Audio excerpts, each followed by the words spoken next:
ফ্রান্সে ১৫ বছরের কম বয়সীদের জন্য সামাজিক যোগাযোগ মাধ্যম ব্যবহার নিষিদ্ধ করতে একটি বিল পাশ করেছেন আইন প্রণেতারা।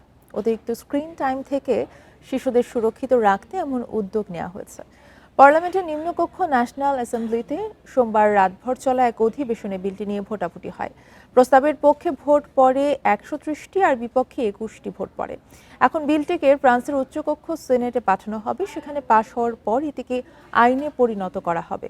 এক্সে এক পোস্টে একে শিশু কিশোরদের সুরক্ষায় গুরুত্বপূর্ণ পদক্ষেপ বলে মন্তব্য করেন প্রেসিডেন্ট ইমানুয়েল ম্যাখোঁ।